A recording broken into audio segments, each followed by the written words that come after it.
বন্ধু মায়ের পাগল ছেলে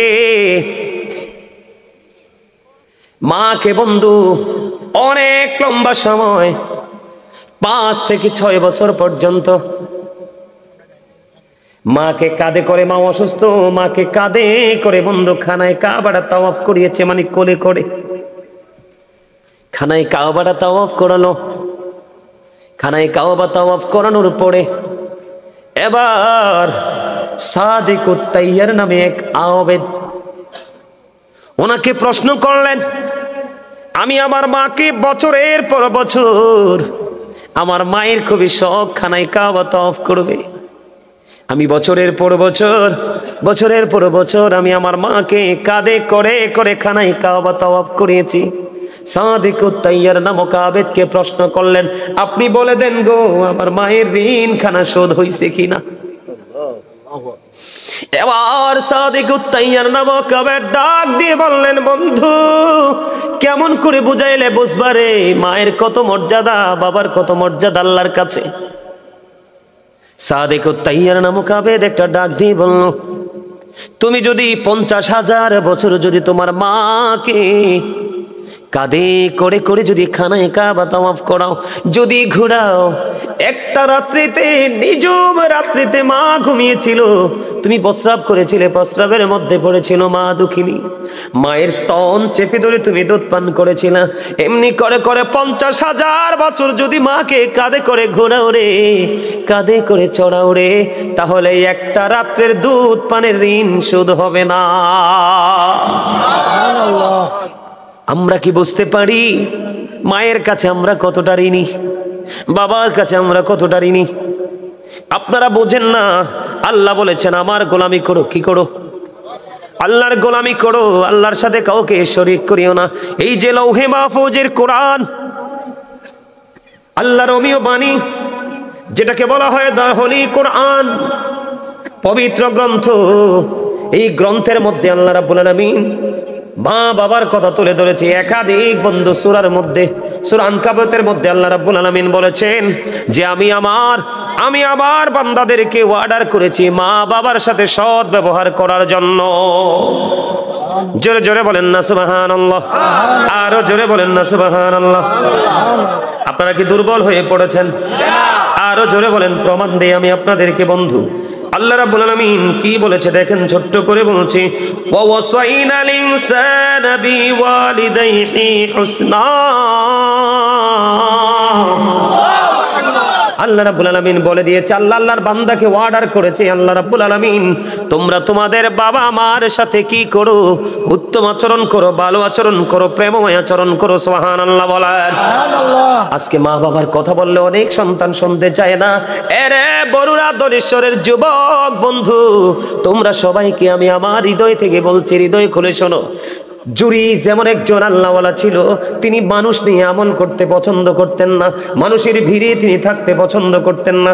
লোকালয় থেকে অনেক দূরে নির্জন একটা জায়গায় তিনি একটা হুজরা বানাইল। হুজরা বানাইছে, তার মানে ইবাদতের জন্য একটা কেন্দ্রবিন্দু তিনি তৈরি করেছে। তিনি আমল করতেছেন, দিন যায় রাত যায়, দিন যায় রাত যায়। একদিন তিনি হুজরার মধ্যে বন্ধু নামাজের নিয়ত বাঁধলেন। নামাজের নিয়ত বাঁধা অবস্থায় মা দুঃখিনী বাইরে চলে আসলেন, এসে ডাকে, বাবা জুরিস, বাবা গো তুমি কোথায় গো বাবা?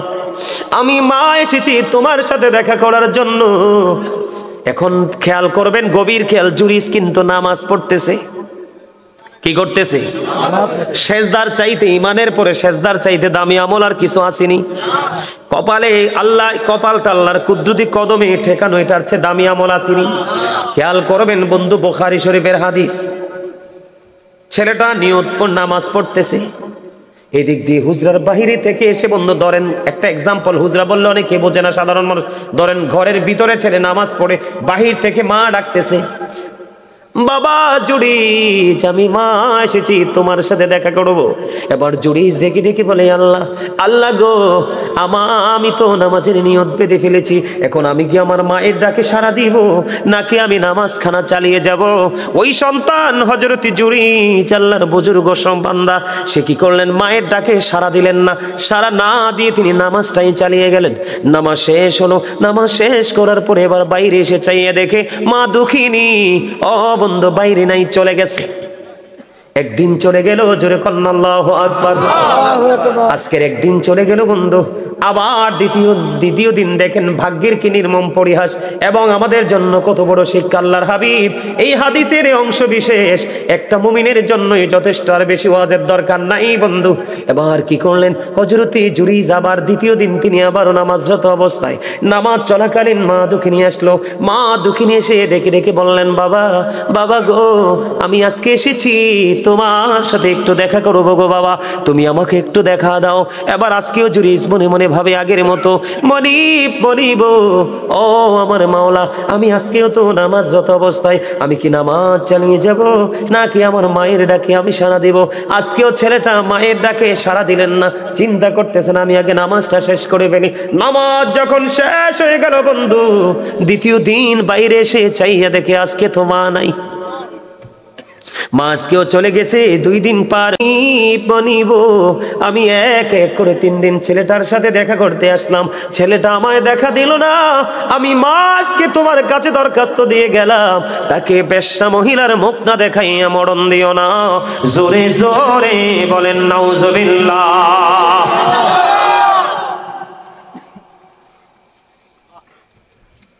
এবার আশ্চর্য ধরনের ঘটনা বন্ধু, মা কি করলো, দোয়া তো বড় দোয়া করে চলে গেল।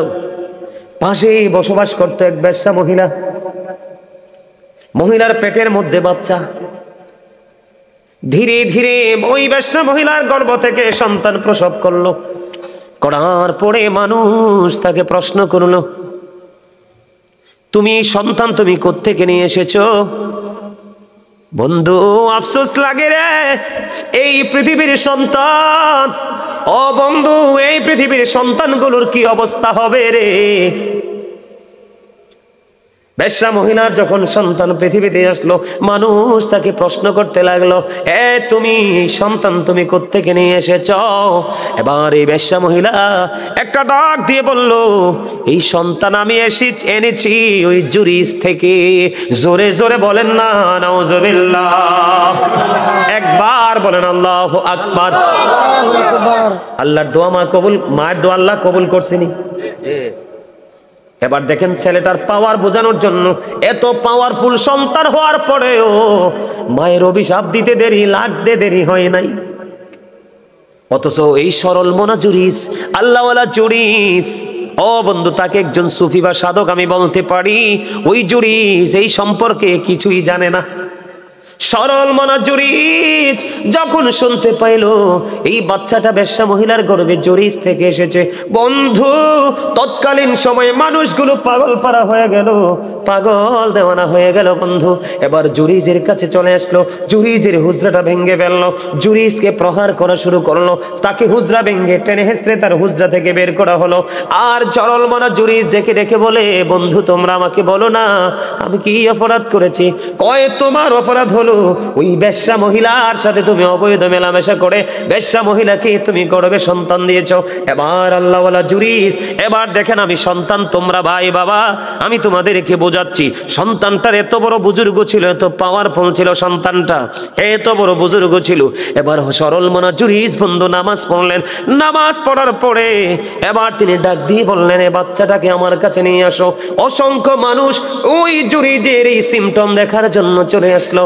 জুরিজ যে অপকর্ম হাত পেটটার উপর রাখতে দেরি, ছোট্ট শিশু ডাক দিয়ে বলল, ওই রাখাল আমার বাবা। জোরে জোরে বলেন না সুবহানাল্লাহ। একবার পড়েন আল্লাহু আকবার। এখান থেকে কিছু বুঝতে পারছেন নি আপনারা?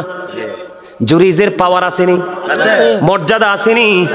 যার মর্যাদাকে বৃদ্ধি করার জন্য ছোট্ট বাচ্চার জবান দ্বারা প্রমাণ করে দেয় আমার আল্লাহ কতটা আল্লাহর প্রিয় বান্দা। কিন্তু মা যে দোয়া তোর করে দিল, 3 দিন করে দেখা করতে আসলাম, দেখা দিলা না। বেশ্যা মহিলার সাথে তোমাকে কি করতে হবে? যুক্ত হতে হবে। হইছে কি হইছে না? আরো জোরে বলেন। পরে তৎকালীন সময় মানুষগুলো জুরিদের হাত চুমু খেতে লাগলো, জুরিদের অঙ্গ প্রত্যঙ্গ চুমু খেতে লাগলো। আবার বলল, রে জুরিস, আমরা অন্যায় করেছি, তোমার এই হুজরাটাকে আমরা স্বর্ণ দিয়ে আবার বাধাই করে দিব। জুরিস বলল, না না, আমার স্বর্ণের কোনো লালসা নাই রে, আমাকে তোমরা মাটি দিয়ে হুজরাটা বানায়া দাও। কত বড় তাকওয়া, কত বড় আল্লাহওয়ালা হযরত জুরিস। তারপরেও মাকে কিন্তু সে গালি দেয় নাই, বকা দেয় নাই, শুধু দেখা করতে আসছে, সন্তানকে দেখা দিল না। আল্লাহ রাব্বুল আলামিনের কাছে দরখাস্ত দিল, কবুল হয়ে গেল। এই যুগের ছেলেদের কিন্তু অত বড় বুজুর্গি নাই, এত বড় তাকওয়া নাই। তারা কোথায় আছে, কোথায় থাকবে, কোথায় যাবে সেটার খবরও নাই। তাহলে আপনারা বলেন, এই সন্তানের প্রতি যদি বাবা মা বিরক্ত হয়, তাদের কোনো উপায় থাকবে না। এমনি পাবে বন্ধু, মায়ের অভিশাপে যেমনি, আমার দিকে তাকান, মায়ের অভিশাপে যেমনি সন্তানটাকে হয়ে গেল, বিপদ থেকে বন্ধু বিপদে পড়ে গেল, ঠিক তেমনি ভাবে আমি আপনাদেরকে বলি আরেকটা হাদিস শরীফ বন্ধু, এটাও বুখারী মুসলিম শরীফের মধ্যে এসেছে। বলবো নাকি শেষ করে দিব? হ্যাঁ, আরো শুনবেন? চলবে? অত্যন্ত মজার একটা ওয়াজ বন্ধু, অত্যন্ত মজার একটা হাদিস। এখান থেকে সত্যিকারের মুমিন যারা রে, ও বন্ধু, আপনাদেরকে আমি এর মাঝখান দিয়ে আরেকটা মেসেজ দিয়ে দিই। আপনারা হয়তো অনেকে এমন থাকতে পারেন, একটা সময় গরিব ছিলেন, এখন আপনার দৌলত হয়েছে, সম্পদ হয়েছে, কিন্তু মা দুঃখিনী তো পৃথিবীতে নাই, বাবা তো পৃথিবীতে নাই। এখন আপনি মনে মনে চিন্তা করেন, হুজুর, আমার বাবা মা পৃথিবীতে যখন ছিল গো, আমার তো দৌলত ছিল না, এখন মা বাবা তো পৃথিবী থেকে চলে গেল, আমাকে আল্লাহ দৌলত দিয়েছে, আমি তো বাবা মাকে ভালোবাসতে পারি না, আমি আমার মা বাবাকে ভালোবাসতে চাই। সবার পরে আমি কোন ভাবে ভালোবাসবেন মৃত বাবা মাকে, আমি সেই টেকনিকটাও শিখাই দিয়ে যাব। তবে বন্ধু, এই সুস্থ সন্তান যেমনি করে মায়ের অভিশাপে বরদোয়ায় পড়েছে, ঠিক তেমনি ভাবে বিপদগ্রস্ত সন্তান কিভাবে মায়ের দোয়ায় বিপদ থেকে বেঁচে গেছে। বুখারী এবং মুসলিম শরীফ থেকে একটা হাদিস শরীফ, বনি ইসরাইলের 3 জন লোক, আমার দিকে তাকান, আমি রাবির নামটা বললাম না, বনি ইসরাইলের 3 জন লোক বন্ধু, তারা ভ্রমণে বের হলো, সফরে বের হলো। সফর করতে করতে করতে করতে করতে করতে করতে করতে বন্ধু সন্ধ্যা ডানা মেলে দিল, সূর্য তার আপন গন্তব্যে লুকিয়ে গেল, সন্ধ্যা ডানা মেলে দিল, দিবালোক বন্ধু চলে গেল। এবার তারা কি করলেন, ওই পাহাড়ের গুহার মধ্যে অবস্থান করলেন। যেই দরজাটা দিয়ে তারা গুহার মধ্যে প্রবেশ করেছে, গুহার মধ্যে ঢুকেছে 3 জন। কয়জন? গুহার মধ্যে বন্ধু ঢুকেছে 3 জন লোক। 3 জন লোক ঢোকার পরে এবার কি করলো, অটোমেটিক্যালি হঠাৎ করে পাহাড় থেকে বিশাল একটা পাহাড় ধসে পড়লো। ভাগ্যক্রমে ওই পাহাড় বন্ধু, এই পাথরটা তাদের দরজা বরাবর পড়েছে। হাদিস শরীফের মধ্যে এসেছে, পৃথিবীর কেউ নাই, পৃথিবীর কারো কোনো ক্ষমতা নাই আল্লাহ ছাড়াই পাথরটা সরাইবার দরজা থেকে। কত বড় বিপদ চিন্তা করছেন নি? কয়জন লোক? 3 জন লোক, বনি ইসরাইলের 3 জন লোক, তারা এটার মধ্যে পড়ে বিপদে পড়ে গেল।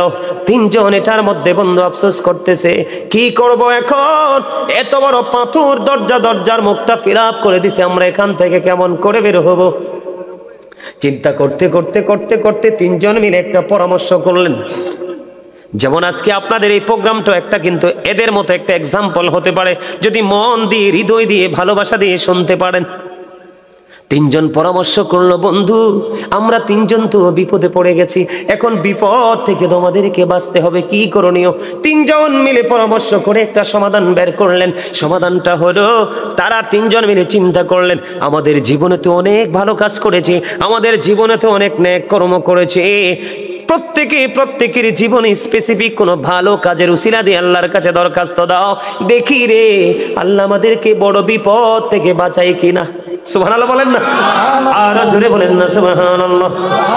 সুবহানাল্লাহ আলহামদুলিল্লাহ লা ইলাহা ইল্লাল্লাহ, সুবহানাল্লাহ আলহামদুলিল্লাহ লা ইলাহা ইল্লাল্লাহ, লা ইলাহা ইল্লাল্লাহ, লা ইলাহা ইল্লাল্লাহ। নবী আমার নূরের ফুতুল, জগৎ জগৎ করলেন ও জালা নবী আমার নূরের পুতুল জগৎ করলেন ও জালা রোজ হাসরে করবেন তিনি উম্মতের ফয়সালা সুবহানাল্লাহ আলহামদুলিল্লাহ মহব্বতে সুবহানাল্লাহ আলহামদুলিল্লাহ লা ইলাহা ইল্লাল্লাহ লা ইলাহা ইল্লাল্লাহ লা ইলাহা আরশ কুরসি লৌহ কলম সৃষ্টি যাহার ওসিলা আনিছি আল্লাহ খুশি হইয়া নাম রাখিলেন হাবিবুল্লাহ সুবহানাল্লাহ আলহামদুলিল্লাহ লা ইলাহা ইল্লাল্লাহ লা ইলাহা ইল্লাল্লাহ মুহাম্মাদুর রাসূলুল্লাহ সাল্লাল্লাহু আলাইহি ওয়াসাল্লাম। আমি আপনাদেরকে একটু হালকা একটু বন্ধু নাস্তা দিয়েছি। কে দিয়েছি? আলোচনার সময় অনুযায়ী এটা আপনাদের লাঞ্চ টাইম।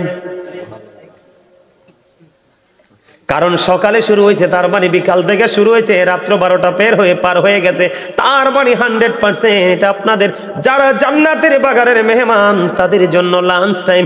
এই জন্য আপনাদেরকে হালকা করে একটু লাঞ্চ করিয়ে নিলাম। হুজুর এটা আবার কেমন ধরনের ব্যবহার, এটা আবার কেমন ধরনের কথা? এটা আমার কথা নয়, নবীজি জানিয়ে দিয়েছেন জান্নাতের বাগানে যারা প্রবেশ করে তারা জান্নাতের মেহমান হয়ে যায়, তারা জান্নাতি হয়ে যায়, তারা জান্নাতের মেহমান হয়ে যায়।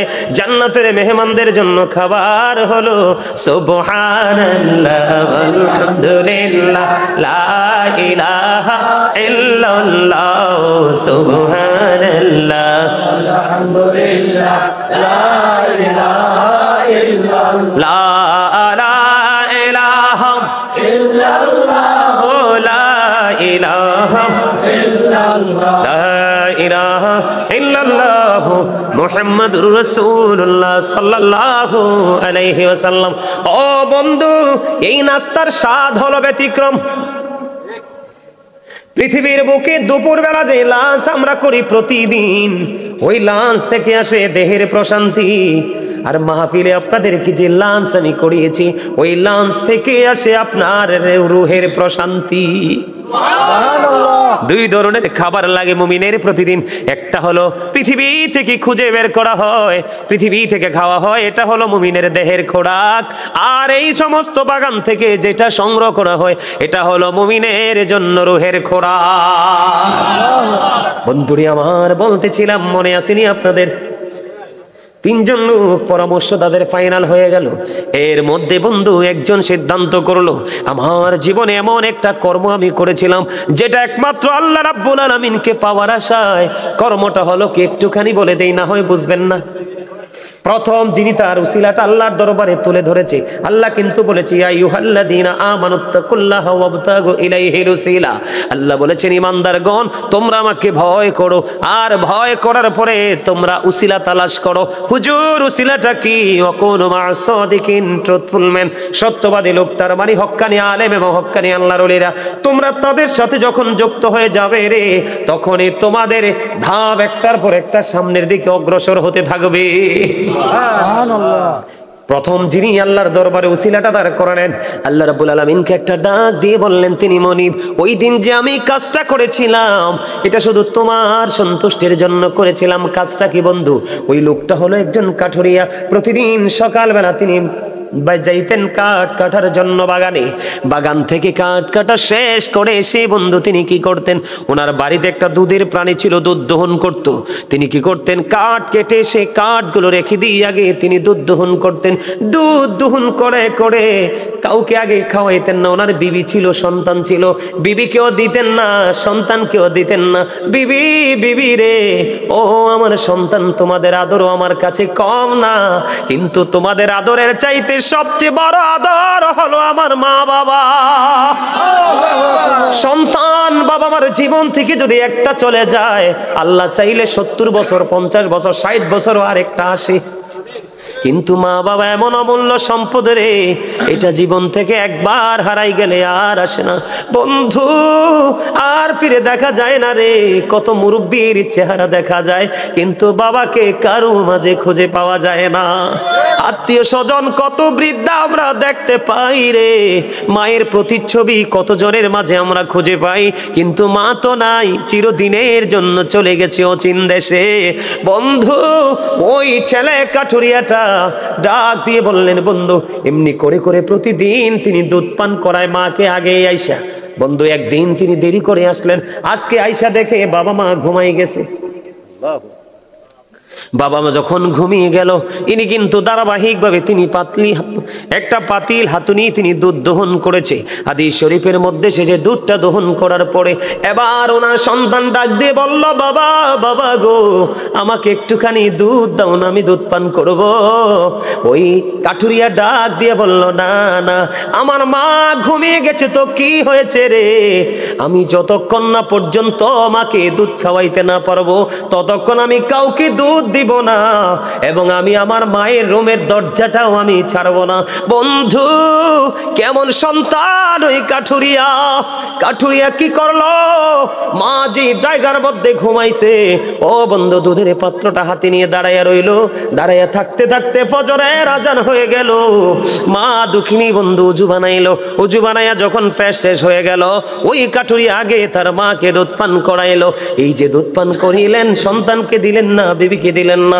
সন্তান অনেক বেশি ডাকাডাকির করার পরে বাবার মনটা গলাইতে পারলো না। ওই দিন ওই কাজটা শুধু করেছি আমি একটা মাত্র কারণে, ওই যে আল্লাহ বলেছেন অবিল ওয়ালিদাইন ইহসানা, মা বাবার সাথে মিষ্টি মধুর সৎ আচরণ করো। আমি আল্লাহ সেদিন এই ব্যবহার করেছিলাম তুমি মালিকের খুশি করার জন্য। ওই দিনের আমল যদি তুমি কবুল করে থাকো, ওই দিনের গোলামি যদি তুমি কবুল করে থাকো, তাহলে আমাকে আজকে এই বিপদ থেকে উদ্ধার করো। বন্ধু ও বড়রা ধনীশ্বরের ভাই, আমার বাবা গো, আমার মা বোনদেরকে ডেকে ডেকে বলছে গো, হৃদয়ের জানালাটা খুলে দাও, বাবা মা কেমন একটু বুঝে নাও। এবার কি করলেন বন্ধু, আল্লাহর কুদরতে সন্তান যখন দোয়া করলেন, দোয়া শেষ হইতে দেরি রে, চাইয়া দেখে পাথরটা আল্লাহর কুদরতে একটুখানি সরে গেছে। কিন্তু হাদিস শরীফের মধ্যে এসেছে, কিন্তু সরে গেলে লাভ হবে না, কিন্তু ব্যর্থ হওয়া যাবে না। একটুখানি সরে গেছে বটে, কিন্তু বের হওয়ার কোনো সুযোগ নাই। এবার দ্বিতীয় ব্যক্তি খেয়াল করবেন, এটা বর্তমানে আমাদের সমাজের সবচেয়ে বেশি নোংরামি। একটা অপশন, আরো দুইটা আছে, কিন্তু এটা এই আলোচনার সাথে না। তারপর আমি আপনাদেরকে একটুখানি শোনাই বন্ধু, শুনবেন তো। দ্বিতীয় ব্যক্তি কোন উসিলা দিয়ে আল্লাহর কাছে সাহায্য চাইলেন? দ্বিতীয় ব্যক্তির আচরণ ছিল কেমন জানেননি? উনি ওনার একজন চাচাতো বোনকে তিনি খুব ভালোবাসতেন এবং ফিজিক্যাল মিলামেশার জন্য চেষ্টাও তিনি করেছেন, কিন্তু কোনোভাবেই তিনি মেয়েটাকে রাজি করতে পারে না। একটা সময় পৃথিবীর বুকে বন্ধু দুর্ভিক্ষ শুরু হয়ে গেল। দুর্ভিক্ষ যখন শুরু হয়ে যাওয়ার পরে এবার তিনি ওই মেয়েটাকে 200 দিরহাম দিলেন। কয় দিরহাম? 200 দিরহাম দিলেন। ওই মেয়েটাকে 200 দিরহাম দিলেন এবং তার যে মনের আশা আকাঙ্ক্ষা পূরণ করার জন্য একেবারে মেয়েটার কাছাকাছি চলে গেল। খেয়াল করবেন যুবক, তোমরা আজকে এখান থেকে শিক্ষা নাও। যুবকটা মেয়েটার একবারই কাছাকাছি চলে গেল। দেখবেন ইমানদারের ইমানি জজবা কত শক্ত। আল্লাহর হাবিব বলেছে, হাদিস শরীফের মধ্যে এসেছে, যেখানে বেগান একজন পুরুষ এবং বেগান একজন নারী থাকে, এখানে তৃতীয় পার্সন থাকে শয়তান, ওখানেই জিনা ব্যভিচারের সম্ভাবনা বেশি থাকে।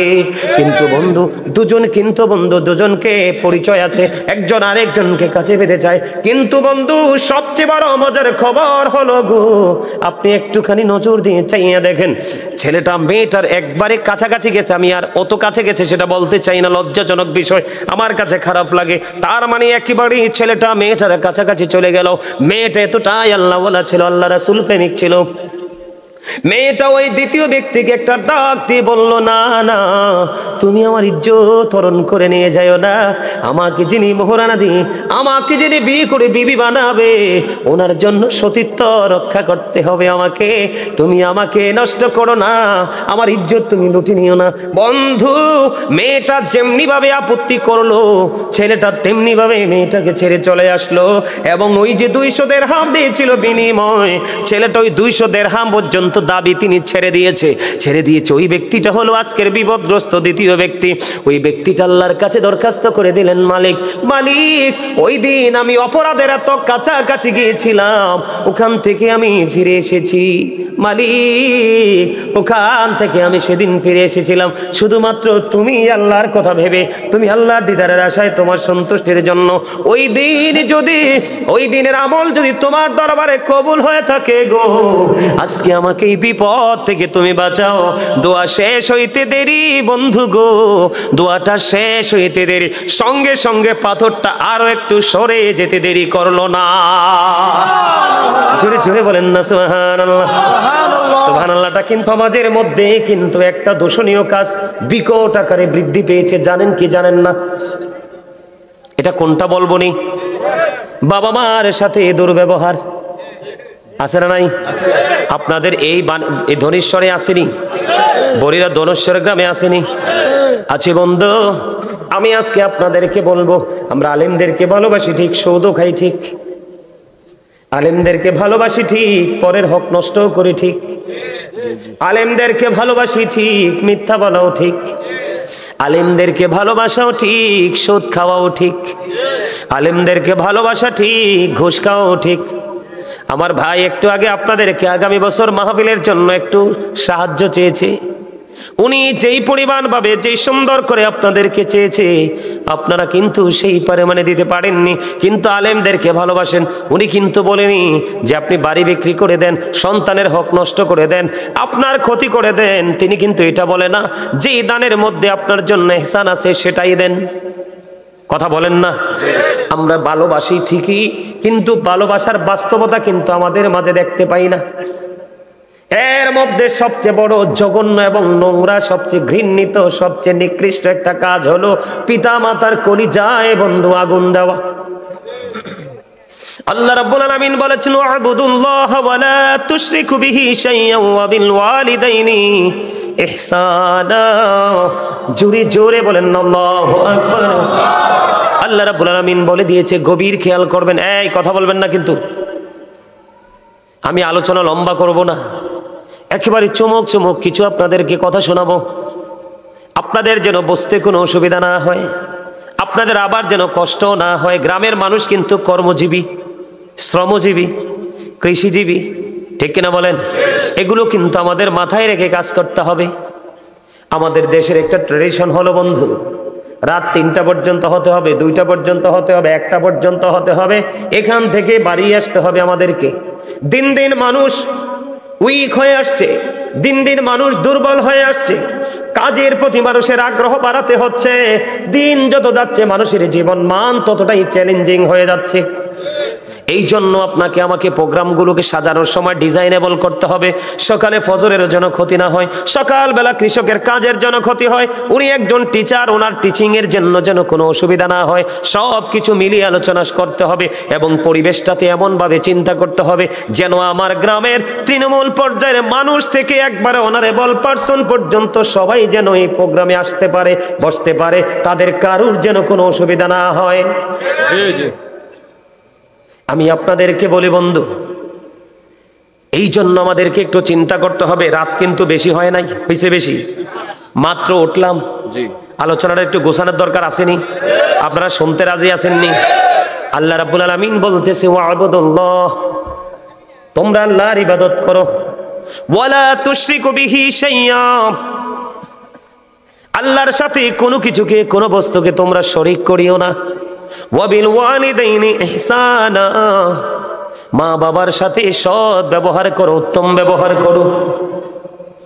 আল্লাহ রাব্বুল আলামিন বলে দিয়েছে বন্ধু, জোরে জোরে বলেন না সুবহানাল্লাহ, আর জোরে সুবহানাল্লাহ। এখন আল্লাহ কয় আমার ইবাদত করো, মা বাবার সাথে ভালো আচরণ করো, আল্লাহর সাথে কোনো কিছুকে শরীক করিও না।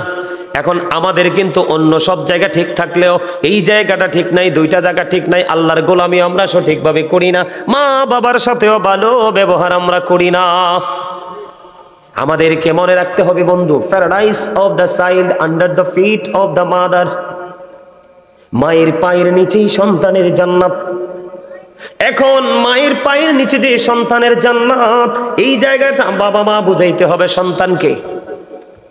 কারণ সন্তান অটোমেটিক্যালি সবকিছু শিখবে না। এই জন্য আমি বলি every parent should take care their children very carefully. প্রত্যেকটা পিতামাতার উচিত তাদের সন্তানের দায়িত্ব যত্ন সহকারে পালন করা। আর আমরা সন্তান হিসাবে আমাদের উচিত we should Obi our parents. আমাদের প্রত্যেকের উচিত আমাদের পিতা মাতাকে মান্য করা। এই জায়গাটাতে যদি আমি আসতে চাই, উভয় যদি আসতে চাই, তাহলে একটা টেকনিক আমরা অবলম্বন করব, যেটা একেবারে ভেরি সিম্পল। সেটা হলো আল্লাহ রাসূল বলেছেন আদিবু আওলাদাকুম আলা তালাতি খিসালিন হুব্বি নবিকুম ওয়া হুব্বি আহলি বাইতিহি ওয়া আলা কিরাতিল কুরআন। আল্লাহর হাবিব বলেছেন তোমরা তোমাদের সন্তানদেরকে তিনটি বিষয় শেখাও। একটা হলো হুব্বি নবিকুম, নবীর প্রেম, টিজ the love of the prophet. কারণ নবীর প্রেমের মধ্যে যদি তুমি তোমার সন্তানকে ঢুকাইতে পারো, তাহলে নবী যে হাদিস শরীফগুলো বয়ান দিয়েছে সবগুলো তোমার সন্তানের ছিনায় অটো ঢুকবে। কথা বলে না? সেকেন্ড টাইম নবীর আহলে বাইতের ভালোবাসা, নবীর আহলে বাইতের ভালোবাসা যদি আপনার সন্তানের কলিজায় ঢুকাই দিতে পারেন, তাহলে তারা কোনো দিন বেয়াদব হবে না। কথা বলে না? আমি ওই দিন ওয়াজে বলছিলাম কিনা জানি না, কোথায় যে গতকালকে সম্ভবত বলেছি না জানি, তার আগের দিন। বন্ধুরে আমার, আহলে বাইতের কাজ যদি আপনার সন্তানকে আহলে বাইতের প্রেমটা শিখাতে পারেন, আপনার সন্তান হয়ে যাবে একেবারে সফট, নরম। কেমন? ইমাম হাসান হোসাইন দুই ভাই, তাদের জীবন থেকে যদি বন্ধু একটা শিক্ষা আমি আপনাদেরকে দেই। একদিন দুই ভাই বের হলেন সফরে। বের হওয়ার পরে দেখতে পাইলেন এখানে আমাদের মধ্যে আমি সবচেয়ে মুরব্বী দেখতে পাই আমার দাদু ভাইকে। ওনার মতো একজন মুরব্বী, সাপোজ ওই যে আরেকজন আছে ওখানে, এইরকম মুরব্বী অজু বানায়। ইমাম হাসান হুসাইন দুই ভাই বন্ধু দেখতে পাইলেন মুরব্বী দাদুর অজু কিন্তু হয় না। এবার দুই ভাই মিলে চিন্তা করতেছে যে মুরব্বী দাদুর তো ভাইয়া অজু হয় না, এখন দাদুকে কৌশলে অজু শিখিয়ে দিব। এবার কি করলেন? ও বড়রা, দনীশ্বরের আমার ভাই, আমার বাবারা, বিশেষ করে আমার যুবক বন্ধু, তোমাদেরকে বলছি আমি, কারণ তোমরা রাগ করো না। আমরা যখন যুবক ছিলাম, উনি যখন যুবক ছিল, আমরা মুরব্বীদেরকে দেখলে একটু আতঙ্কিত থাকতাম। এখন তোমাদের মতো যুবকদেরকে দেখলে মুরব্বীরা আতঙ্কিত হয়ে যায়, ইভেন আমি নিজেও আতঙ্কিত হয়ে যাই। ঠিক না বলেন? কেন? তোমাদেরকে দেখলে মুরব্বীরা ভয় পাবে। এখন ছেলেদেরকে মুরব্বীরা দোয়া করতে চায় না, সামনে যদি না বলে পিছন গিয়ে বলে সে বেয়াদব। কেন জানো নি? এটার কারণ হলো, সবচেয়ে বড় রোগ হলো তোমাদের একটা কারণ হলো বন্ধু, তোমরা আমার নবীর যে আদর্শ, নবীর যে শিক্ষা তুমি লালন করনি, ধারণ করনি, বাস্তবায়ন করনি, তুমি ধারণ করেছো বেঈমান কাফেরদের সংস্কৃতিকে। আল্লাহ রাব্বুল আলামিন পবিত্র কালামে হাকিমে বলে দিয়েছেন ইন্নাল কাফিরিনা কানু লাকুম আদুওয়াম মুবিনা। আল্লাহ বলেছেন দা হেরিটেক্স আর the eternal enemy of the believers. ঈমানদারদের প্রকাশ্য শত্রু হলো বেঈমানেরা, তাদেরকে ফলো করা যাবে না। এরে বড়রা, ধনীশ্বরের যুবক, আমরা মুসলমান, রক্তগুলো টকবক টকবক করে উতরাইতেছে রে। গতকালকে তাজা আমার একটা ভাইকে হিন্দুরা হত্যা করে ফেললো। কথা বলো না কেন? আজকে মুসলমান কান্ট্রিতে থেকে কেমন করে বিধর্মীরা আমাদের এই মুসলমানকে আঘাত করার সাহস পায়? এটার কারণ হলো তুমি গোপনে গোপনে খবর নিয়ে চাইয়া দেখো, পিছনে তোমার আমার মতো নামদারি মুনাফিক মার্কা মুসলমান ইন্ধন দিচ্ছে। আমি তোমাদেরকে আজকে বলে দেই, আমার আলোচনা একটু লম্বা হয়ে যাচ্ছে, বিরক্ত হবেননি কোনো? আমি তোমাদেরকে বলে দেই, হাদিস শরীফের মধ্যে এসেছে, রাসূল বলেছেন, হযরত আলী রাদিয়াল্লাহু তাআলা আনহু থেকে হাদিস খানা বর্ণিত, রাসূল বলেছেন বিলিভার্স লাভ দ্য প্রফিট। রাসূল বলেছেন বিলিভার্স লাভ দ্য প্রফিট। ইমানদাররা নবীকে ভালোবাসবে, hypocrites don't love the profit. মুনাফিকরা নবীকে ভালোবাসবে না। আল্লাহর কোরআন খুলে চোখ মেলে চাইয়া দেখলাম আল্লাহ রাব্বুল আলামিন পবিত্র কালামে হাকিমে তিনি অত্যন্ত চমৎকার ভাবে বলে দিয়েছেন ইন্নাল মুনাফিকিনা ফিদ দারকিল আসফালি মিনান নার। আল্লাহ রাব্বুল আলামিন বলে দিয়েছেন the hypocrites will be in the lowest place of hell. মুনাফিকরা জাহান্নামের একেবারে সর্বনিম্ন স্তরে থাকবে। আর যেই মুসলমান তোমাকে গিলে খাওয়ার জন্য চেষ্টা করতেছে, যেই মুসলমান তোমার সংস্কৃতিকে ধ্বংস করে দিচ্ছে, ব্রাশকে বন্দুক মেসওয়াককে হত্যা করে ব্রাশ ধরাই দিছে, ফুরকানিয়া মাদ্রাসাকে বন্ধ করে কিন্ডারগার্টেন ঢুকাই দিছে, মহিলাদের পর্দাশীল পোশাককে কেড়ে নিয়ে পাতলা পোশাক ঢুকাই দিছে। নবী বলছে যেই নারী পোশাক পরার পরে, যেই পুরুষ পোশাক পরার পরে লজ্জাস্থান দেখা যায় দুইটাই ল্যাংটা। আছে না নাই? এই যে দুষ্টামিগুলো, ফাইজলামিগুলো, এই জন্য আমি তোমাদেরকে বলতে চাই, ওখান থেকে বের হয়ে আসো, নবীর প্রেমের জগতের দিকে ঢুকো। দেখবা তোমার দু চোখে শুধু প্রেম আর প্রেম, ভালোবাসা, হিংসার লেশ মাত্র নাই। যেমন এক্সাম্পল ইমাম হাসান হোসেন দুই ভাইয়ের জীবন থেকে ছোট্ট একটা এক্সাম্পল। দাদুভাই অজু বানাইতেছে, কিন্তু দাদুভাইয়ের অজু হয় না, অজুটা ভুল হচ্ছে, অজুটা ঠিকঠাক হচ্ছে না। এবার ইমাম হাসান হোসেন দুই ভাই ডেকে ডেকে বলে, ভাইয়া বুড়ো দাদু ভাই অজু বানায়, তার অজু তো হয় না, দুই ভাই দাদু ভাইকে আজকে অজু শিখাবো, চলো। এবার কিনে অটোমেটিক চলে গেলেন। বন্ধুরে আমার, দুই ভাই গেলেন, যায় দাদুকে সালাম দিলেন, দাদু সালামের জবাব দিলেন। দাদু সালামের জবাব দেওয়ার পরে প্রেম বিনিময় হলো, কে কেমন আছে জিজ্ঞাসাবাদ হলো, সব কিছু সম্পূর্ণ হয়ে গেল। হওয়ার পরে আবার ইমাম হাসান হুসাইন দুই ভাই একটা ডাক দিয়ে বললেন, দাদু দাদু গো, আজকে আপনাকে একটা ফয়সালা দিতে হবে গো দাদু, একটা বিচার আজকে আপনাকে করতে হবে। কি গো দাদু, আমি তো মুরব্বী মানুষ, দাদু আপনি পারবেন ফয়সালা দিতে? দাদু দাদু গো, আমরা দুই ভাই মিলে অজু বানাবো, আপনি শুধু বলবেন আমরা দুই ভাইয়ের অজুর মধ্যে কার অজু বেশি সুন্দর। আমার নবীর কলিজার টুকরা, জান্নাতে আমাদের লিডার। নবীজি বলেছেন, ইমাম Hasan and Husain are the leader of younger people in জান্নাহ। জোরে জোরে কন্যা সুবহানাল্লাহ। এবার দুই ভাই মিলে, আমার আলোচনার বিষয়টা এটা না, বোঝানোর জন্য বলছি, জাস্ট একটা টেকনিক আপনাদেরকে শিখিয়ে দিলাম। সফটনেস যদি আপনি আপনার মধ্যে প্রতিষ্ঠিত করতে চান, কি করতে হবে? এবার দুই ভাই অজু বানালো, অজু বানানোর পরে বুড়ো দাদু একটা ডাক দিয়ে বলল, দাদু দাদু গো, কে গো তোমরা? এত সুন্দর তোমাদের নুরানি চেহারা, এত মিষ্টি তোমাদের আচরণ, এত সুন্দর তোমাদের অজু বানানোর স্টাইল, আমি বুড়ো হয়ে গেছি, আমার জীবনে কোনোদিন এত সুন্দর অজু তো দেখিনি। দাদু আমি ফয়সালা দিয়ে দিলাম, তোমরা দুই ভাইয়ের অজুটাই হয়েছে অত্যন্ত চমৎকার, আমি বুড়ো দাদুর অজুটাই হয় না। আর আমাদের এখনকার ছেলেরা যদি দেখতো নেগেটিভ কোনো কিছু, কইসাও বুইরা হয়ে গেছে না, কাজই করতে জানে না, কথা বলে না।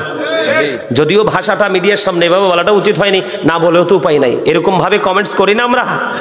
কিন্তু যদি আমাদের মধ্যে ওই যে নবীজি বলেছেন, অহব্বি আহলে বাইতিহি, টিচ ফ্যামিলি লাভ, নবীর পরিবারের ভালোবাসা শেখাও।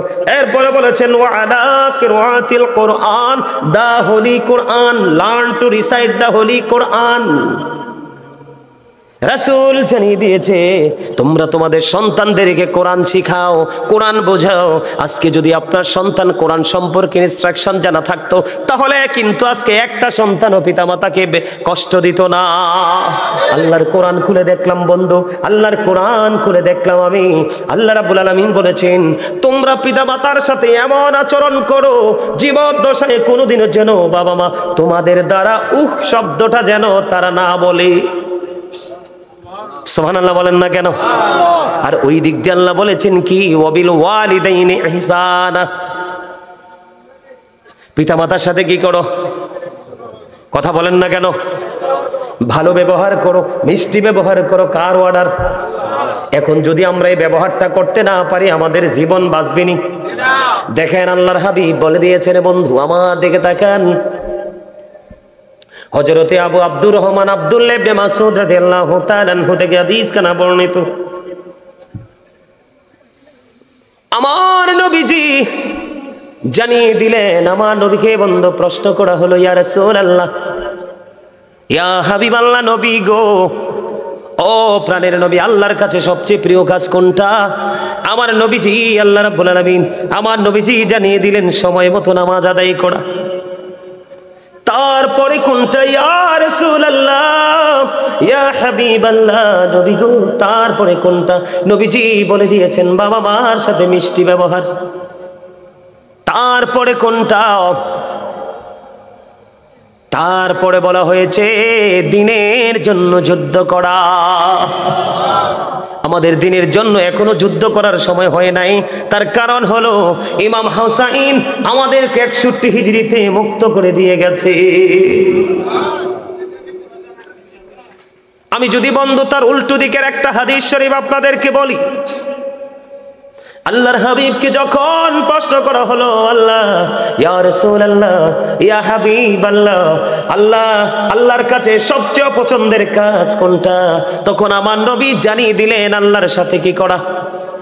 শিরক করা এবং পিতা মাতার কলিজায় আগুন দেওয়া, পিতা মাতার অবাধ্য হওয়া ছিলেন। হেলানরত অবস্থা থেকে তিনি এবার বললেন মিথ্যা কথা বলা এবং মিথ্যা সাক্ষী দেওয়া। আপনি দেখবেন সমাজের মধ্যে, জাতির মধ্যে, বন্ধুর মধ্যে, বন্ধনের মধ্যে যেখানে আপনার ফাটল সৃষ্টি হয়, শুধুমাত্র ফিতনা সৃষ্টি হয় মিথ্যা অপকৌশলের কারণে। ঠিক না বে ঠিক? আমাদের মধ্যে এটা হয় কি হয় না? এটা ফিতনার চাইতে জঘন্য অপরাধ। এখন বাড়ি বাড়ি ঝগড়া করতে হয় না, এখন ঝগড়াটা বন্ধু ঘরে ঘরে হয়ে গেছে। কথা বলেন না কেন? এবং এখন এমন একটা পর্যায়ে এসেছে, বাবা মার সঙ্গে পর্যন্ত চলে এসেছে। বন্ধুরে আমার, এই জন্য আমি বলি, দুটো হাদিস থেকে আমরা জানতে পারলাম ভালোবাসলেও কাকে আগে? আল্লাহর পছন্দের কাজ হলো বাবা মাকে ভালোবাসা, তাদের সাথে মিষ্টি আচরণ করা।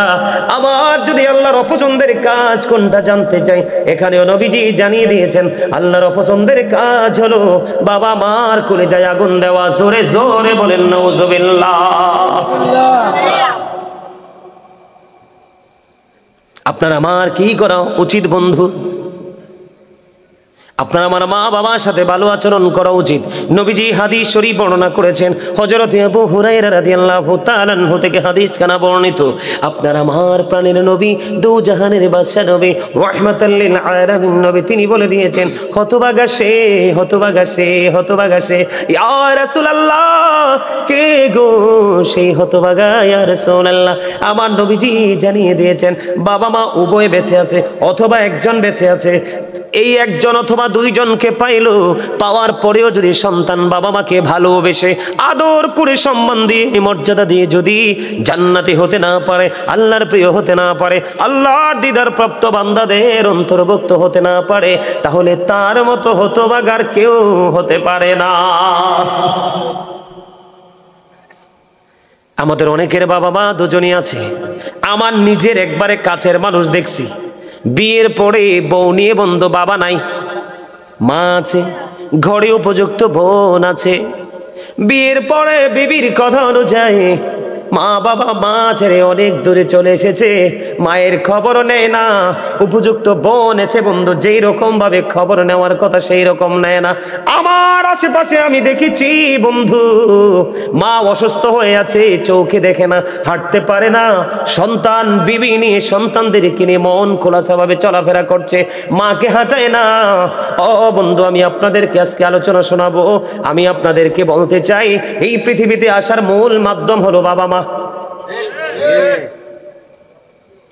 যেই বাবা মার কারণে আমি দেখছি, আমি নিজে দেখেছি, নিজের কানে শুনেছি, মাকে একবার মা বলে ডাকে না, বাবাকে একবার বাবা বলে ডাকে না, আর শ্বশুরকে যে সুন্দর করে আব্বু বলে ডাক দেয়, আম্মু বলে ডাক দেয়। আমি তাদের ডাকের বিরোধিতা করছি না, শ্বশুর শাশুড়ি মুরব্বী তারাও সম্মান, তবে আগে তোমার বাবা মা পাবে সবচেয়ে বড় সম্মান। সবচেয়ে বেশি উচ্চ মর্যাদার হক কে? আমি আপনাদেরকে বলি, মন গড়া কথা বলার অভ্যাসটাই সিম্পল ভাবে বলে দিব বন্ধু। আপনার আমার প্রাণের নবীকে প্রশ্ন করা হলো, ইয়া রাসূলুল্লাহ, ইয়া হাবিবাল্লাহ, নবী গো, ও প্রাণের নবী, আমার কাছ থেকে সবচেয়ে মিষ্টি সবচেয়ে ভালো আচরণ পাওয়ার হক কার বেশি? আমার নবীজি বললেন, ক্বালা উম্মুকা, তোমার মা। প্রশ্ন করা হলো, ক্বালা সুম্মা মান, তারপরে কে ইয়া রাসূলুল্লাহ? আমার নবীজি বললেন, ক্বালা উম্মুকা, তোমার মা। আবার প্রশ্ন করা হলো, ক্বালা সুম্মা মান, তারপরে কে? আমার নবীজি আবার বললেন, ক্বালা উম্মুকা, তোমার মা। আবার প্রশ্ন করা হলো, ক্বালা সুম্মা মান, তারপরে কে?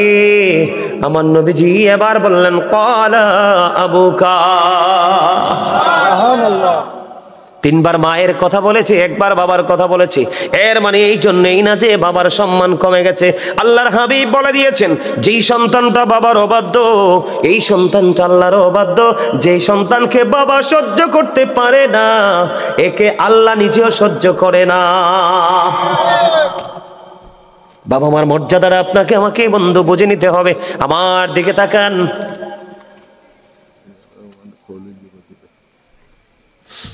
হাদিস শরীফের মধ্যে এসেছে বন্ধু, আল্লাহর হাবিব সরকারে মদিনা তিনি বললেন, এক ব্যক্তি এসে নবীজিকে প্রশ্ন করলেন, ইয়া রাসূলুল্লাহ, বাবার মর্যাদাটা দেখেন, যে একবার বলার কারণে যে বাবার ইজ্জত কমে গেছে এমনটি নয়, কারণ মা বাবার তুলনায় অনেক বেশি কলিজায় ব্যথা সহ্য করে রে সন্তানের জন্য।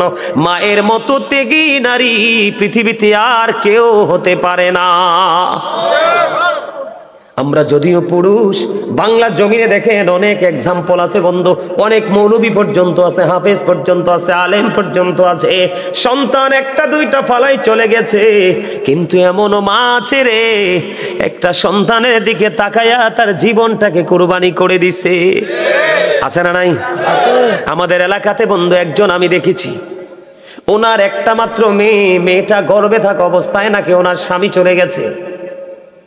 ওই নারীটা এত আদবের সাথে জীবন যাপন করেছে, কেউ বলতে পারবে না সে বেয়াদব মহিলা, সে বলতে পারবে না কেউ যে অন্যদিকে নজর দিয়েছে বন্ধু। তার দৃষ্টিভঙ্গি, তার চলা পোশাক আশাক আমি সারা জীবন দেখেছি। উনি সাদা, সব সময় সাদা কাপড় পরতো।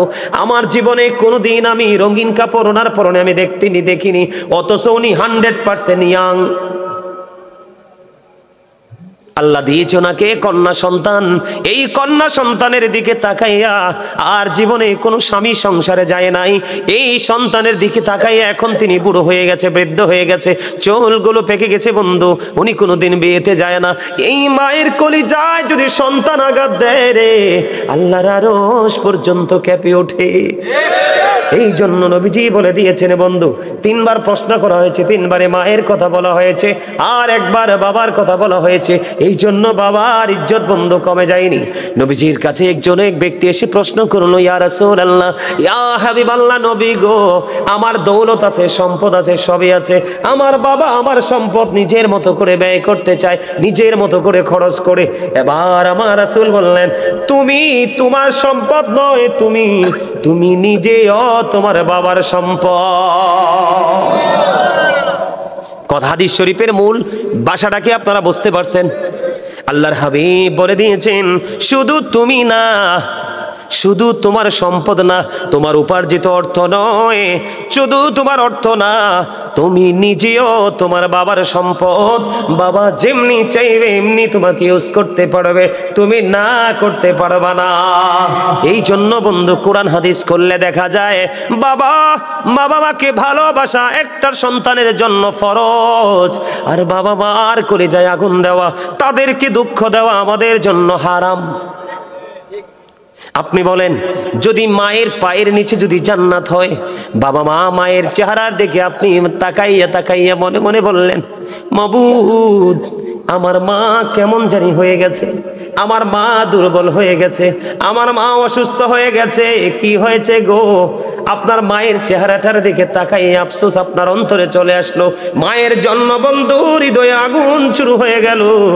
আল্লাহর হাবিব বলছেন, এই যে তোমার অন্তরে মায়ের প্রতি যে প্রীতি জন্ম হয়েছে, এটার বিনিময়ে তোমার আমলনামায় হজের সওয়াব দেওয়া হয়ে গেছে। আল্লাহ বরাদ্দ দিয়েছি, ইয়া রাসূলুল্লাহ, দৈনিক যদি 100 বার তাকায়, নবীজি বললেন 100 হজের সওয়াব তোমার আমলনামায় চলে যাবে। জোরে জোরে বলুন না সুবহানাল্লাহ। এই বাবা মাকে কষ্ট দেওয়া যায়নি বন্ধু, বাবা মা চাইলে আপনি দিতে হবে, পারতাম না শব্দ বলা যাবে না।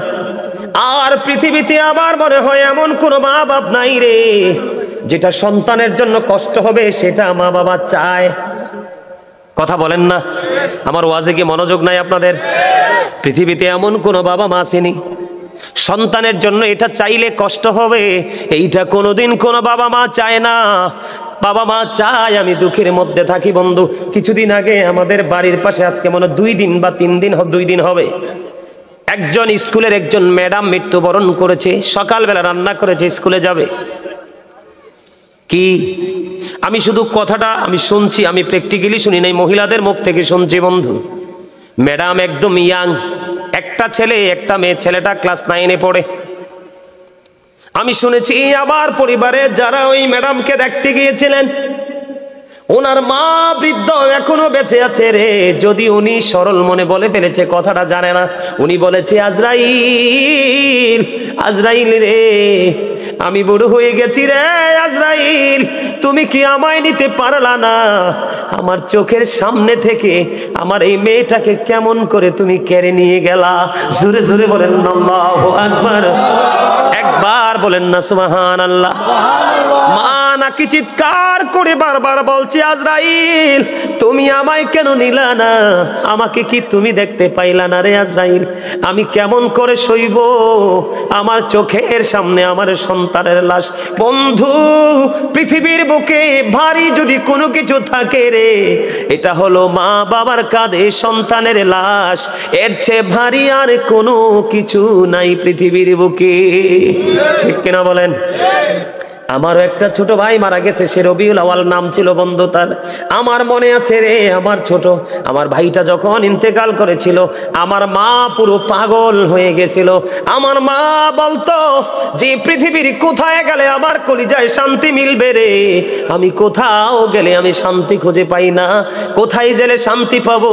এই শান্তি একমাত্র আল্লাহ ছাড়া কেউ দিতে পারবে না। আমি মা বাবার মন বোঝানোর জন্য বলেছি রে বন্ধু, মা যখন অসুস্থ হবে তুমি সেবার জন্য আগাই আসো। মায়ের পরনে বস্ত্র নাই, সুন্দর দেখে কিনে দাও।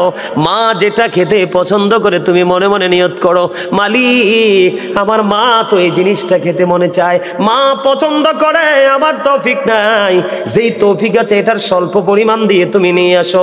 মাকে আল্লাহর কাছে দোয়া করে দিবে, দেখবে তোমার পৃথিবীর দরজা সবগুলো ওপেন হয়ে যাবে। তার একমাত্র প্রমাণ হলাম আমি গাজী সুলাইমান। আমি যদি ব্যক্তিগতভাবে দ্বন্দ্ব বলি, আমার গ্রামের মানুষ এই আলোচনাটা শুনবে। আমি যদি মিথ্যা বলি, আপনারা খবর নিতে পারবেন। আমার জীবনে আমি মায়ের এত বেশি কাপড় ধুয়েছি, মনে হয় না কোনো মেয়ে, এখনকার যুগের মেয়ে মার কাপড় ধোয়। এখনকার মেয়েরা এত বড় বেয়াদব। ও বন্ধু, স্কুল কলেজের কাপড়গুলো অসুস্থ মায়ের জন্য রেখে যায়। মা তুমি এগুলোকে ওয়াশ করে দিও, ঠিক না ঠিক? আর আমি গাজী সুলাইমান, মা গোসল করার পরে বলতাম মা এটা রেখে দেন, আমি ধুয়ে দিব। অসংখ্য দিন মায়ের কাপড় ধুয়েছি, মায়ের সাথে বন্ধু হাড়ি পাতিল মেজে দিয়েছি। মা যেই কাজটা করতে কষ্ট পাইতো সেই কাজটা আমি মাকে করে দিতাম। তার কারণ মায়ের মলিনতা, মায়ের পরিশ্রম, মায়ের কপালে ঘাম দেখলে আমার কোনোদিন সহ্য হয় না। জোরে জোরে বলেন না সুবহানাল্লাহ। মা এত বড় নিয়ামত, মায়ের প্রেমিক যেই সন্তান মা হারাইছে বন্ধু, সে বুঝে রে পৃথিবীর কেউ নাই ডাক দিয়া ঘরে নেওয়ার। কথা বলেন আছে পৃথিবীতে বন্ধু? গতকালকে আমি বগুড়া থেকে আসার সময় আমার একটা ছেলে, আমার সফর সঙ্গী, সে বলে ভাই আমার বাবা চলে গেছে, এখন আর আমি সারাদিন সারা রাত্র বাইরে থাকলেও কেউ আমাকে একটা মিনিট ফোন দিয়ে জিজ্ঞেস করে না তুই কোথায় আছিস। এটাই বন্ধু বাস্তবতা। মা বাবার প্রেমের ভুবন, এই ভুবনে যদি কোনো সন্তান ঢুকতে না পারে, মা বাবার কলিজার মধ্যে যেই প্রেমের ভবন আছে রে, ওই ভবনে যেই সন্তান ঢুকতে পেরেছে তার জীবনে বন্ধু ভ্রমণ শুরু হবে। মৃত্যুর আগে সেই ভ্রমণ শেষ করতে পারবে না সেই বাগান ভ্রমণ করে।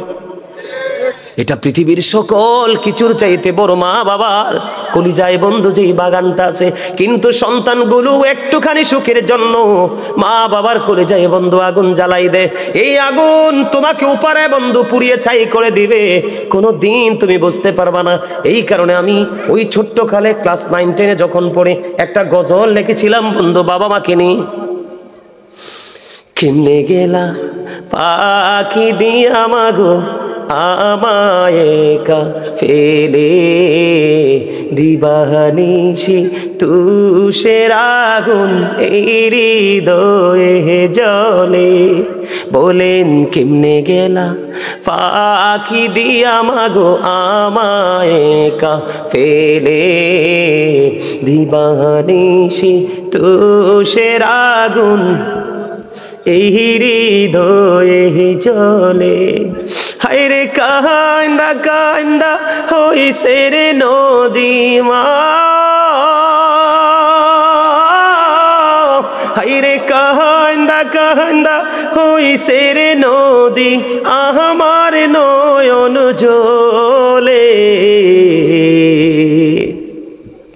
দিবানিশি তুষের আগুন হৃদয়ে জ্বলে, আদর করে নেইনি গো কেউ আমায় কুলে তুলে, কিছুদিন দূর করিয়া যায় যে আবার ভুলে। ঠিক না বেঠি?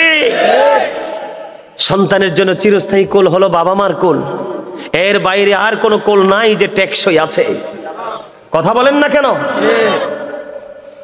আদর করে নেইনি গো কেউ আমায় কুলে তুলে, কিছুদিন দর করিয়া যায় যে আবার ভুলে, আমায় নাম দড়িয়া ডাকি দিয়া আর মা,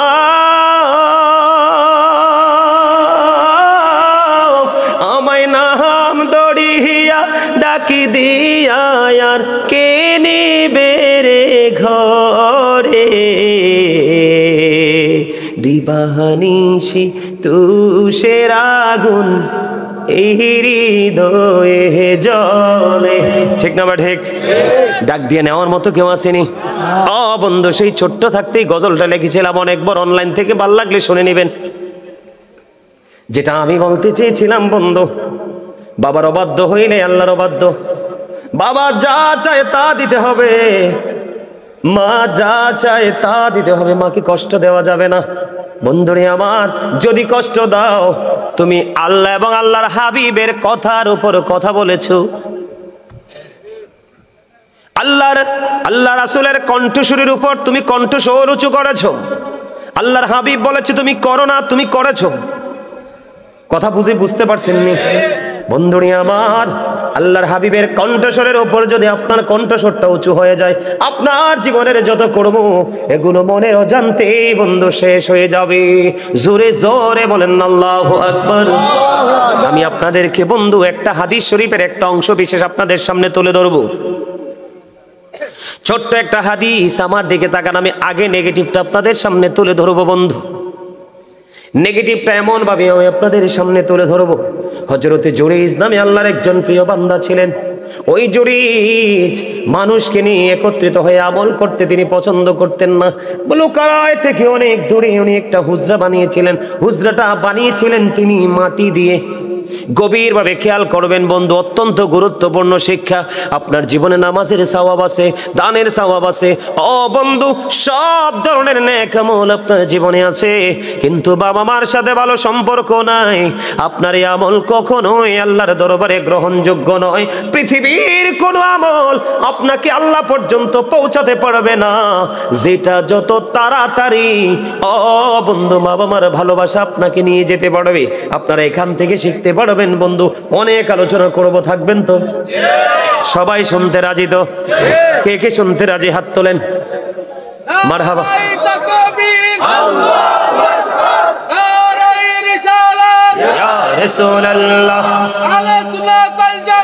জিন্দাবাদ জিন্দাবাদ জিন্দাবাদ জিন্দাবাদ আহলে সুন্নাত ওয়াল জামাত। কাজী সুলাইমান আল কাদরি সাহেব জিন্দাবাদ জিন্দাবাদ।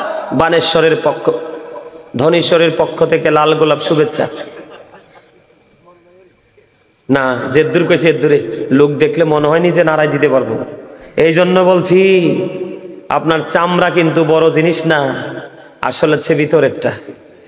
ঠিক কিনা বলে? আরো জোরে। এটা ওই মাথা থেকে পা পর্যন্ত যে গোস্তের টুকরা, এগুলোর ভিতরটা যদি ঠিক না থাকে এটার কোনো দামই নাই। আছে? আরে বলেন আছে? লোকটারে দেখলে তো মনে হয় না, আরে আমার নামও তো খুব কনফিডেন্সলি বলে ফেলছে। না না, আর লাগতো না কিছু, আর কিছু খান লাগে না। আই একখানা ঠিক করি কইছি, আই কোন খানো কোনো কিছু খাইতে পারি না, বুঝছেন? আলহামদুলিল্লাহ গন, আলহামদুলিল্লাহ। আরো জোরে। আমি যত আলোচনা করব আমার হৃদয় তত শীতল হবে। আমি হচ্ছে সেই মানুষ, আমার কলিজা ওয়াজ চলাকালীন চা দিয়ে পানি দিয়ে ভিজানো লাগে না, আমারটা এমনি ভিজে যায়। আমি গল্প বলছি না তো, হাজার হাজার ভিডিও দেখবেন। আমি মদিনাতুল মুনাওয়ারায় গিয়েছি, মক্কাতুল মুকাররমায় গিয়েছি, হজে গিয়েছি। ওখানে গিয়ে আমি রোজাতে গিয়েছি, একদিনও ভাত খাই নাই, শুকনা খাবার খেয়ে খেজুর আর জমজমের পানি খেয়ে উমরা পালন করে শেষ করে বাংলার জমিনে আসছি। আমি সেই লোক। মারহাবা। আমি কোনো মানুষের বাড়িতে কিছু খাই না। মাছ বলেন, গোস্ত বলেন, আমার যদি কেউ খাসির গোস্ত, গরুর গোস্ত, হাঁসের গোস্ত, এটি কেমন মজা, ইলিশ মাছ কেমন মজা আমি বলতে পারবো না, কারণ এগুলো স্বাদ কেমন আমি বলতে পারবো না। আমি আমার জীবনে খাইনি এগুলো। 12 মাস নিরামিষ শাকসবজি খাই একমাত্র নিজের ঘরে। এই পৃথিবীতে বাইরে কত রকমের খাবার, একটা খাবার আমি ওদম গুনাহগার মুখে লাগাই না। আমি সেই লোক। অহংকার করে বলছি না, আল্লাহর দরবারে শুকরিয়া জ্ঞাপন করে বলছি, আল্লাহ যে আমাকে এই যেই তাকওয়াটা অবলম্বন করার মতো ক্ষমতা দিয়েছে, এটা আমি মনে করি এটা আমার জন্য স্পেশাল এক নিয়ামত। জোরে কন আলহামদুলিল্লাহ। আরো জোরে। বিশ্বাস করেন, আমাকে যদি কেউ খাবারের জন্য বিরক্ত করে আমি রাগ করি, কিন্তু আমাকে যদি বলে হুজুর আধা ঘন্টা আরো বাড়াই আলোচনা করেন, আমি খুশি হই। বিশ্বাস করবেন আপনারা? এটা বিশ্বাস হয়? আলহামদুলিল্লাহ বলেন। আমি আল্লাহর রহমত, মদিনাওয়ালার নেগায়, মা বাবার দোয়ায় আমি আসলে সত্যি যত আলোচনা করব ততই আমার হৃদয় শীতল হবে, তৃষ্ণা ততই মিটবে। আমার চা খেয়ে, দুধ খেয়ে, পানি খেয়ে আপনারা দেখবেন চেকিং করে, আমার জীবনে কোনো রেকর্ড নাই যে ওয়াজের ময়দানে 2 ঘন্টা 3 ঘন্টা আলোচনা করেছি। ওই যে তোমরা তো ছিলে, ইসমাইল তোমরা ছিলে না ওই দিন, প্রায় 2.5 ঘন্টার উপরে আলোচনা করছি। খাইছি চা আগে দেখছো?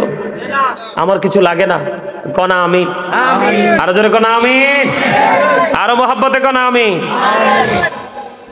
বন্ধুরে আমার, হৃদয়ে খুলে শোনো, বিশেষ করে তোমরা যুবক। আমি এখনো পর্যন্ত, আমার মা ওই দিন বলেছে, আমার গাজী সুলাইমান এখনো আমার কাছে সেই ছোট্ট ছেলে। সুবহানাল্লাহ বলবেন না? এবার বোঝেন মায়ের কলিজায় আমার বসতিটা কত বৃহৎ। একজন প্রশ্ন করেছিলেন আমার মাকে, আমার মা এক জায়গায় গিয়েছিলেন একটা দাওয়াতে আমার ফ্যামিলি পরিবার সহ। মা বলতেছে আমি চলে যাই তাড়াতাড়ি, কারণ আমার ছেলেটা প্রোগ্রামে যাবে, তাকে হাদিয়া দিতে হবে। আর একজন প্রশ্ন করেছিল, আপনি কি বললেন এইটা? আপনার এত বড় ছেলে, এটা কি ছোট্ট ছেলে নাকি যে এখনো আপনার পকেট থেকে টাকা দিতে হয়? আমার মা বলেছে, আমার ছেলের আমার টাকা ছাড়া তার দিন চলে না, রাত চলে না। প্রতিদিন আসার সময় মার কাছ থেকে গাড়ি ভাড়া নিয়ে আসি। বন্ধু বিশ্বাস করবেননি, এটা যুবক তোমাদেরকে বোঝানোর জন্য বলি রে। আমার কলিজায় মায়ের প্রতি এত বেশি এক্সপেকটেশন। মা আমার 100 টাকা লাগবে দেন, 500 টাকা লাগবে দেন, মার কাছ থেকে খুঁজে খুঁজে বাজার করি। মার কাছ থেকে এটাতে আমি অনেক প্রশান্তি পাই। যা করি সবগুলো মুট করে নিয়ে মায়ের কাছে দিয়ে দে। মা কি করেছে এটা দ্বিতীয়বার আর জিজ্ঞেস করি না, মা আপনার কাছে দিলাম, এই টাকাগুলো কি করেছেন এটা আমি একটা বারের জন্য মাকে প্রশ্ন করি না। কারণ বন্ধু, মা যেই কষ্ট আমাকে নিয়ে করেছে রে, সারা পৃথিবী যদি মায়ের কদমে নিয়ে ফালায়, আমার চামড়া চুলে যদি জুতা বানাই দেয়, আমার চামড়া দিয়ে যদি তুষক বানাই দে, তারপরেও তো মায়ের ঋণ আমি শোধ করতে পারবো না। বন্ধু আমি তোমাদেরকে বলবো, আমি হাদিস শরীফটার মধ্যে একটুখানি পড়ে আসবো। বন্ধু তোমরা শোনো, এই জন্য বলেছি আলেমদেরকে বেছে নাও, যাকে তোমার বেশি পছন্দ তার সাথে তুমি একটা প্রেমের ডুরি লাগাও। তোমার জীবনে নেগেটিভ কোনো শব্দ থাকবে না, যেদিকে যাবে সেদিকে গোলাপের পাপড়ির মতো সবাই ভালোবাসবে। কই যাইতাম, আমরা ভালো লাগলে এই ফ্লাক্সটা শেষ করেন, দরকার লাগলে আমি অর্ডার দিয়ে আরেকটা আনাই দিব। কি কোন ঠিক আছে না? কথা ঠিক নেই? হ্যাঁ, আর ব্যাক কথা ঠিক। আলহামদুলিল্লাহ। এই বদ্দাখানা কত কম হোক, যে চিকন আলী অন্তরে প্রেম আছে, চোখে ইশারা দিছি, বুঝছে যেতে ভুল করছে। এক মায়ের পাগল ছেলে, তো মজা হয় না আমার ওয়াজ, কিন্তু আমি শেষ করে দিচ্ছি। আজকে চলে যাব, হয়তো আপনার আমার জীবনে অনেকেরই মাহফিলটা শেষ হতে পারে। এমন ভাবে মাহফিলটাতে বসুন বন্ধু, মনে করুন এটা আমার জীবনের শেষ মাহফিল, তাহলে এখান থেকে গুনাহ মাফ নিয়ে যেতে পারবেন।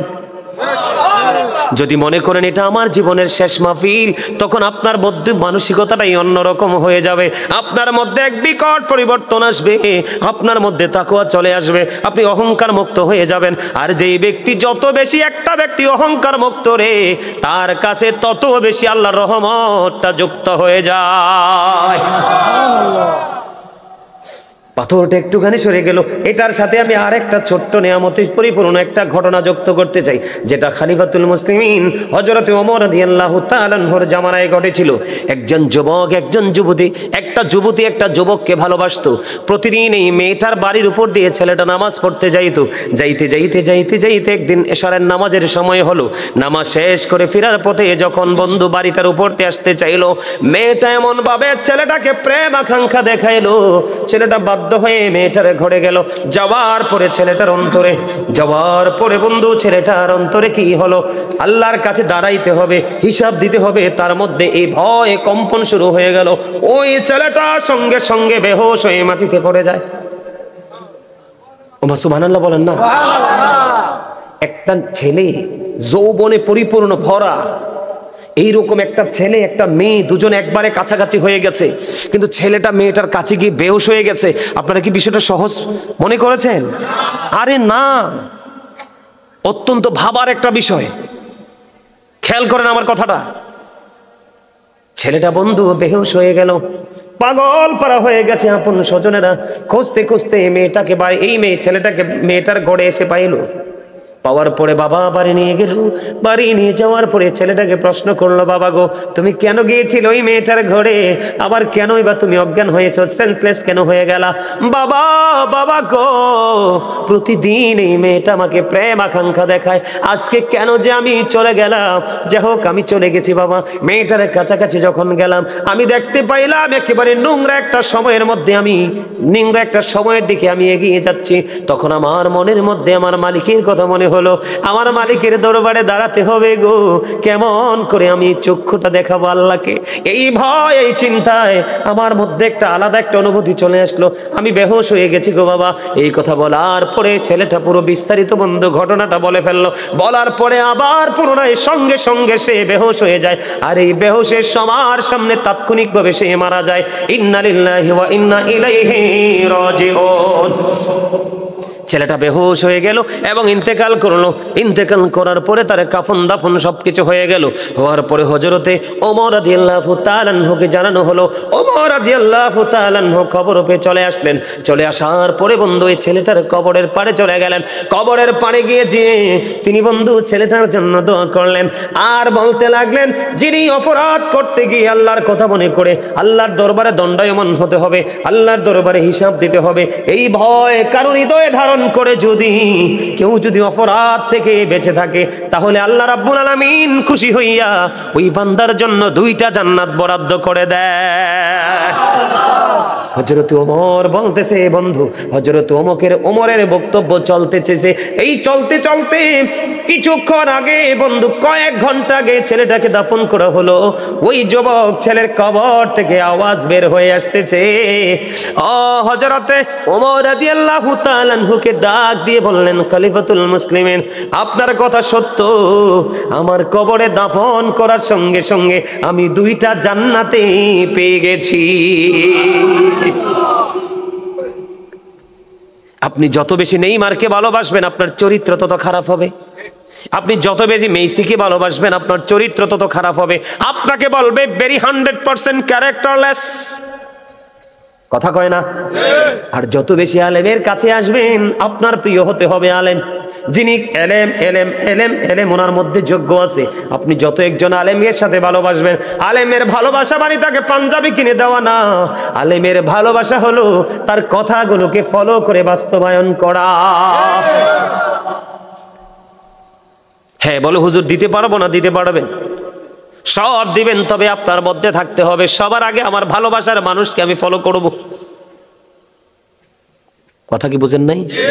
আমার এমন কিছু লোক আছে, এমন কিছু লোক আছে এরা একবারে মডার্ন ছিল, আর এখন আমার সাথে হাঁটলে বুঝছেননি কেউ বলবে না এরা যে সাধারণ মানুষ, এই দাড়ি এই চুল, সবসময় পাঞ্জাবি পরে।